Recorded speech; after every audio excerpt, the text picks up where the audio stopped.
Thank you for joining me today. I'm your host, Christopher Calandra, for the Simply Financial Podcast.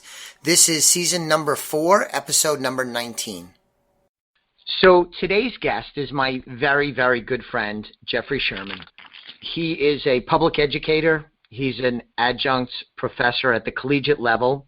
He's a longtime radio host. In fact, he and I hosted a radio show called The Business Buzz for, a long time.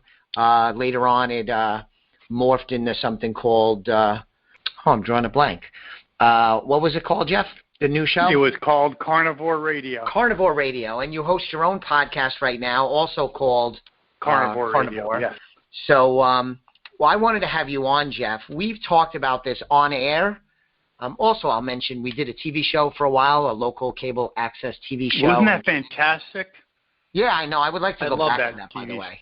Oh, I'd love to do that. Awesome. We'll talk about that later. Yeah. So on and off the air, over these many years we've known each other, we've talked about resilience in a lot of different frameworks.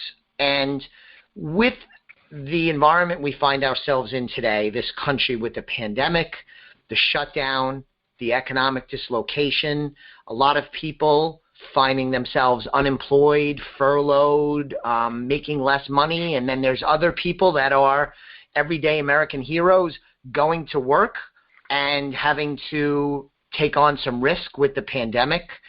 People at grocery stores, truck drivers, it's just an incredible time. So I wanted to just kind of have a conversation with you about resilience. I guess first off, you mentioned something that really kind of hit me, and you're talking about people being unemployed, and that resonated with me because I'm thinking, and to me, it's uncanny that people probably were never ever doing better than they were right now. 3-4 months ago, and just to have that situation, people looking at many job offers, looking at gainful employment. We talked about this on the Business Buzz 10 years ago about people that maybe were dislocated workers, older, other situations, and now are back in, and to have it all fall apart, to me, that is unbelievable, Chris. It is unbelievable, and it came out of left field. The pandemic, the shutdown, the quarantine, the voluntary sidelining of many businesses and industries, large and small. It's unprecedented, of course, and it is putting a lot of strain on people worrying about the pandemic, worrying about their finances, worrying about their job, the uncertainty for a lot of people, especially those that are prone to maybe depression or ebbs and flows in their life. This is very, very trying, and for far too many of our fellow citizens, they will also feel isolated through this. I'm blessed. I'm home with my wife and 2 children. My aunt is actually staying with us. I'm luckier than most. So resilience is, I think, super important today, and if you have the ability to be resilient, you're going to come out of this way better than people that struggle with resiliency. Is that a fair statement? That is a fair statement. But you mentioned something that is really a key point. It depends what your situation is, Chris. I really believe, financially, if you're all set, employment-wise, vocationally, if you're all set, a family all set, you're okay. It's okay. If you're not in that situation, this can be debilitating. Yeah, you bring up a good point. And, my work as a certified financial planner, working with individuals, talking about their finances, their goals, things that have worked for them, things that have not worked, I find that, there's some things you could do on the money side of things to help with resiliency. Not that money is the end-all to be-all. We can all agree that health, family, there are other things more important. But in the realm of money, having an emergency fund, people that are going through this episode and they have an emergency fund, which would be defined as having some money in the bank that's not at risk in the markets, not in a 401k, not in a college fund, but is just money in the bank, that lends itself to resiliency, because that emergency fund lends itself to having a little bit of peace, that if the grocery bills are a little high, or if maybe you have an investment property and you're not going to collect the rents one month, that you have some shock absorbers in your financial plan, that you have cash on hand. And that's one little neat trick to help cultivate resiliency in a financial plan, but it crosses over into your mental well-being because it provides some peace and security. And I know in my house, we have a healthy emergency fund. It stinks that it virtually earns no interest today because of this incredible interest rate environment we live in. But I do have some money there, so if my business slows down or the utility bills are a little higher because we're home more, whatever, that I have some money that I could grab in a pinch, that helps. What do you think about that? I think it's really important. I think it's important to have safety nets in many areas: financial, emotional, connections in your life. I think it's going to test many things, financial and emotional. And, Chris, to me, it's really important, beyond important. To me, it's like how this evolves. If this is a long-term, protracted engagement, then I really don't know the answer, Chris. I don't know how people endure. If people see this situation getting better, not resolved, but better, like July, August, I think that's different. I think people's emotional state, financial state would be much better. But if things come back, or if they resurrect themselves in states that maybe launched too early, all that kind of stuff, the stock market collapse, all these kinds of things, I think it's going to play heavily on people's state of mind, Chris. Yeah. Yeah, I think... I think it's like if this thing starts resolving itself in June and then July, I think people are going to have a much better emotional state. I think if it's going to go on for September, with no end in sight, I think people's resilience are going to be tested, Chris. Sure. I think everybody's resiliency has sort of like a gas tank, and some people have a bigger tank that maybe empties more slowly, but everyone has a limit to resiliency. And I like to think that I'm a pretty resilient person, yet I read as a history buff, people that have gone through world wars and the Holocaust and major health issues with themselves or loved ones. I'm probably not as resilient as I think. I've lived a charmed, blessed life. Everyone has a tank, and everybody can be pushed to the limit. And in this episode, a lot of people are getting pushed to the limit. Another thing I'll say on the financial front is having a good balance sheet in your household, money-wise. I would not want to go through this episode, as difficult it is, if I had lots of debt and was very leveraged either in my business or in my personal life. People that have $100,000 of student loans and a car they can't afford and a mortgage where, they don't have much margin for error, I think that also makes it tougher on the resiliency gas tank, because that's very stressful. And I've talked to a lot of people, and folks that are financially fit, where they have some assets and either no debt or a modest amount of debt, they look at things differently than folks that are over-leveraged, because that puts them in a much trickier position. Can you appreciate how that I can having a lot of debt would stretch out? Oh, yeah, and I can talk to that firsthand. I was in debt years ago, and I have no debt now, and it is a completely different scenario. When you have debt, I don't even want to go there in terms of your outlook on – God forbid if we're in this kind of a situation and you have debt. I can't imagine that. I mean, and depending upon what kind of a vocation you have, if you're working for corporate America. I mean, if you're vulnerable, this is really an awful situation. And, you can talk about, this person didn't do that or didn't do the other thing. But life unfolds, and sometimes you can be caught shorthanded, meaning you're putting 2 kids through college and you've always been responsible, but now, you have some debt. You have college loans. You have these different things. You built an extension on your house. You didn't really think. Who knew this was going to happen? So even, I'll use the term, innocent people have been caught in the lurch. Yes.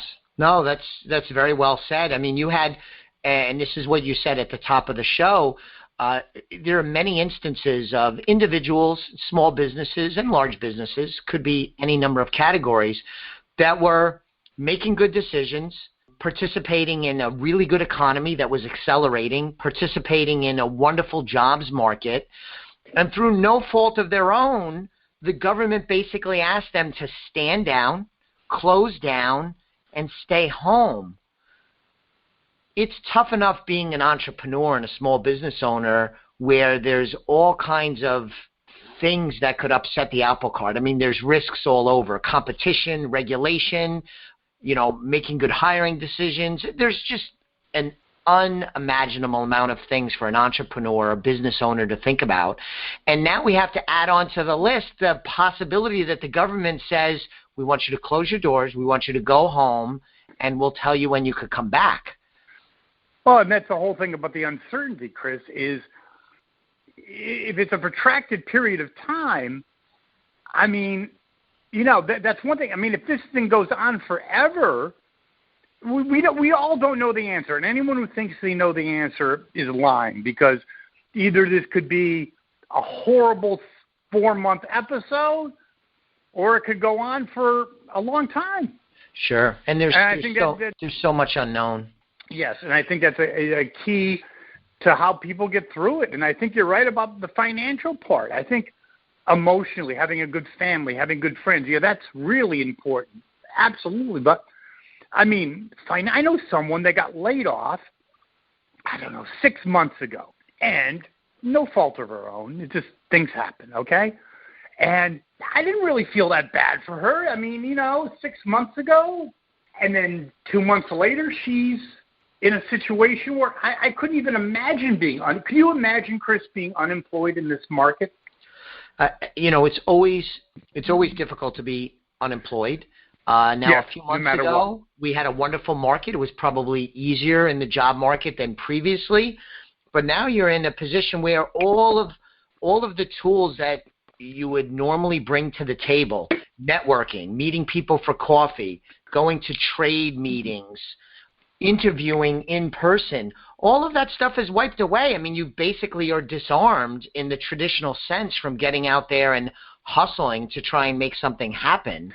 And Chris, I liked what you said, though, about, it's kind of an ancillary topic, but I still believe that's how you get a job. We've had experts on, we had the Business Buzz about, the perfect resume for online jobs. I was never a big believer in that. I do believe it's what you just said, how you really get a job. And you're right, that's all taken away. I mean, online is online. That's a crapshoot. That's what, sure. 1 out of every 100 might even go to an interview. All the tools that smart job seekers would use, they're gone. Sure. So it's just... No, and I was going to say that, through this episode, like I said, I'm very blessed. But... it's been a test for me. My business has been hurt by this. My clients who I serve, have participated in markets that have performed badly, and there's so much uncertainty and fear. It's a very troubling time. And on the home front, my aunt is a widow, lives in New York City. She has come and stayed with us. My father, I think was undergoing chemo during this episode, so that normally is pretty darn scary. And then you overlay on top of that the worry over him getting coronavirus and having a compromised immune system. My mom can't see him when he's in chemo. She has to stay outside. It's been troubling. But I think I'm pretty resilient, but I've had some dark days through this period, and I've had some long nights, and it's difficult. I think I wanted to talk and get your thoughts about some ways that you could cultivate resiliency. And one of the ones that I wanted to use first, although it might not be as obvious as some others, is I'm an avid reader. I like to read history. I read business books. I read a lot of different things. But, I find reading history or business books helps with my resiliency because, as an example, I just finished a book by Sam Zell. I don't know if you recognize that name, but he's worth about $6 billion, a very successful real estate investor and has invested in lots of other businesses. And he's an older gentleman now, 77, 78. But this was his autobiography.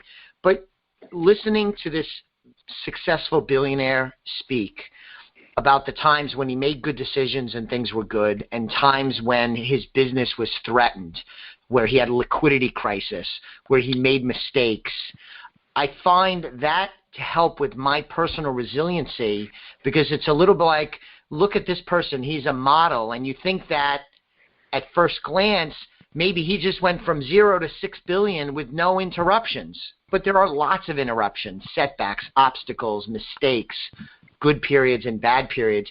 And that helps me keep my eye forward with the idea that if I just keep working, try and be a good person, stay true to myself, that I'll get through this. And that helps with my resiliency, just having that framework of what others have gone through, often through the reading of books.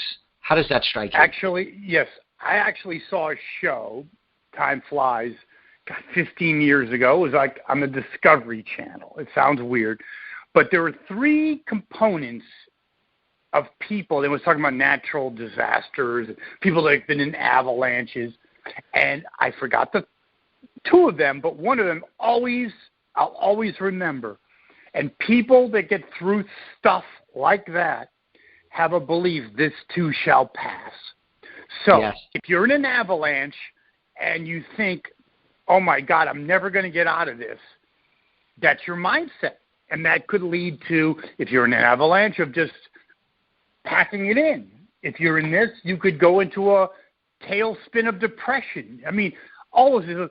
So you got to understand, and I think that's key because I've learned that from other people. We've learned that on the Business Buzz, that life is like a cardiac machine. It's up and down, okay? Yeah. And it's true, and you've got to understand that. And if you don't, then you need to understand that, because that's what everyone goes through, ups and downs. And if you don't get focused and if you don't get immersed in the down, you'll get to the ups. But it's all about that resiliency and saying, okay, I've been, around 40, 50, 60, 70, or whatever the time is, and we'll get through this. I do think it's also about connections as well, though. I think here's one of the positives. Let's state that. A true positive, an amazing positive, is going to be that I truly believe, that relationships that are great or good are going to transform to great. Relationships that might have been struggling I believe are going to move to the good column, because I think people are going to appreciate what they have. No, I think that's a good point. And one way to cultivate relationship is to lean on your relationships, whether it is family member, friends, coworkers. I can tell you, even Jeff, that I'll add in that category my clients. This is an extraordinarily difficult time. I've been in the business 28 years, and I've never gone through something like this. Nobody has, right? And, some of the things that we're trying to sort through is above my pay grade. I mean, candidly, I'm a certified financial planner. I'm well-trained. I got a great skill set, but I don't know much about pandemics and death rate models and infection rates and therapeutics and creation of antibodies. It's some of this is literally above my pay grade. And in speaking with my clients, Jeff, I have been unbelievably touched, and it has fueled my personal resiliency that I call clients in this difficult time because that's what I'm supposed to do as the financial planner, as the professional, and they show nothing but kindness to me. How are you doing, Chris? How is your family doing? Yeah, but I think it's a reflection on you, and I'm not just saying that because I'm on your show. I know you. No, if you were thought of as just the financial guy without a heart, people wouldn't do that. It'd be all just business, so to speak. Well, that is a high compliment. It's a true compliment because I think it's true that people know that you're not only good at what you do financially, but you do have a heart and you do care about them, and that's why they reach out. If it was all just about the balance sheet and performance and ratios, then they'd be, hey, what's this, that, and the other thing? So I think that does speak volumes. Yeah. And so leaning on your relationships could definitely help. And I know I've tried to keep in touch with, my family and friends, and others have done that for me. And again, I'm lucky because I do have loved ones in the house. Not everybody does. Everyone's situation is a little different. But, to help with resiliency is to lean on your friends. And not that I am a therapist, but, if you're having a dark day, if you're struggling, if you're stressed out, reach out to someone, Reaching out is key because no one can go through everything alone. Yes. You need to have a network of friends. You need to have some way because in the dark note that suicide rates, and people don't realize that, the pandemic is a pandemic, but you look at alcoholism, depression, suicide, it's skyrocketing now.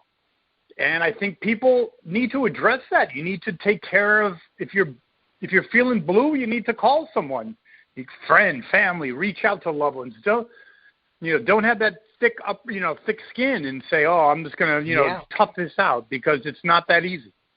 Absolutely.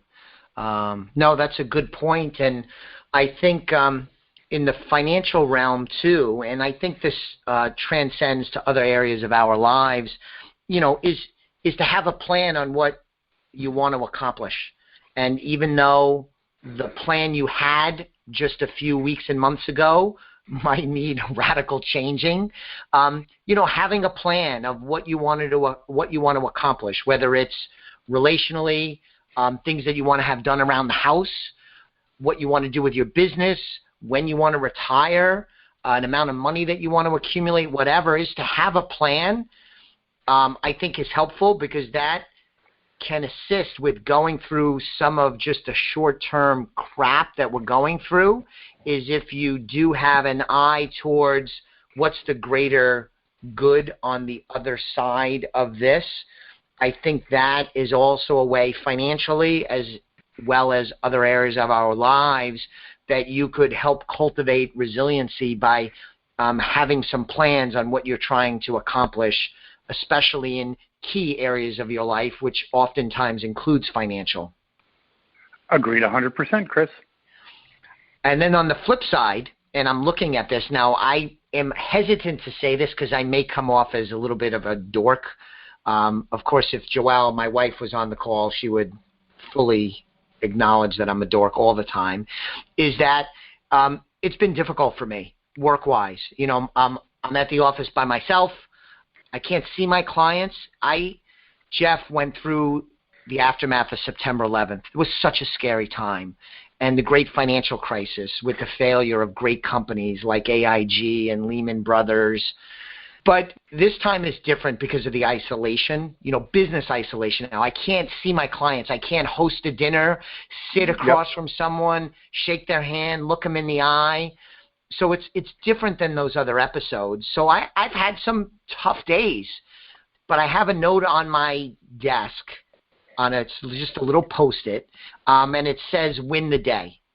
And what I just try and focus on, there's a lot going on. Some of it's outside of my control, but when I come in the office and I'm focused on my business and helping my clients, I simply want to win the day. When I go home to my family, that I want to be able to say, did I win the day? Did I accomplish some good today for my clients, for me, for my business. And even though I like the long-term plan kind of thing, I was getting a little overwhelmed with just all that was going on. It was a little too awesome a project at certain times, at certain moments, and just saying, I'm going to win the day. I'm going to have a good day today. And that could take, that could mean different things to different people in different situations, but just, I'm going to win the day has helped me through some of these more difficult days and weeks we've had. What do you think about that? Am I a dork? No, I think you're not a dork. I think you just take one day at a time and just get through the day. Have a good day. I agree with that. Yeah. Yeah, that's a good version of that. So as we begin to wrap up, any other thoughts about cultivating resiliency or your views having been? I think resiliency is all about reaching out to other people. Yeah. Don't believe anything you hear. No one goes it alone. And if you're alone, reach out to friends, family, what have you. If you have a family, if you have a significant other or significant others, then appreciate them. And I think that's all that makes all the difference. Well, and also, like you said, have a good financial plan too. Make sure that, yes, if you're financially secure or at least not in a dire situation, that's going to help you get through it too. Because, my God, the emotional plus you add the financial strain could break anyone. No, absolutely. In the financial realm, the role of the financial planner is to work in partnership with their clients, and that's what my team and I do here, Jeff, is that, with the resiliency, when you're worried or struggling about the money part of things, if you work with a financial planner, you can call, we could do remote meetings, and we could talk through those things and to make plans, make adjustments, talk things through that I could help my clients with their resiliency, because it might not be as bad as what they're thinking about, and sometimes just hashing stuff out, either in writing or verbally, will help reduce stress and increase peace, and that's the role of a financial planner, especially in difficult times. And then, you might have, other times when you reach out to a spouse or your best friend or brother, mother, father, son, daughter, but we do have to stick together. And, Jeff, I really enjoyed the discussion. I miss our radio show because it was great kicking around these ideas together today. Oh, it was fantastic. And let's not forget about the TV show. Let's do it. Yeah, we'll talk offline. In the meanwhile, listeners, you could find out more information about my work and the work that my team at Elliott Wealth does by going to our website, www.elliottwealth.com, and you could contact us through there. You could see other episodes of the Simply Financial podcast. By the way, in thinking about the podcast, please subscribe if you haven't done so already, and I will be back with you on the next episode of the Simply Financial podcast very soon. Thank you. The views expressed are not necessarily the opinion of SagePoint Financial Incorporated and should not be construed directly or indirectly as an offer to buy or sell any securities mentioned herein. Investing is subject to risks, including loss of principal invested. Past performance is not a guarantee of future results. No strategy can assure a profit nor protect against loss. Please note that individual situations can vary. Therefore, the information should be relied upon when coordinated with individual professional advice. Please note the information being provided is strictly as a courtesy. When you link to any of the websites provided here, you are leaving this website. We make no representation as to the completeness or accuracy of the information provided at these websites, nor is the company liable for any direct or indirect technical or system issues or any consequences arising out of your access to your use of third-party technologies, websites, information, and programs made available through this website. When you access one of these websites, you are leaving our website and assume total responsibility and risk for your use of the websites you are linking to. Securities and advisory services are offered through SagePoint Financial Incorporated, member FINRA SIPC. Insurance services offered through Elliott Wealth Management, LLC, not affiliated with SagePoint Financial.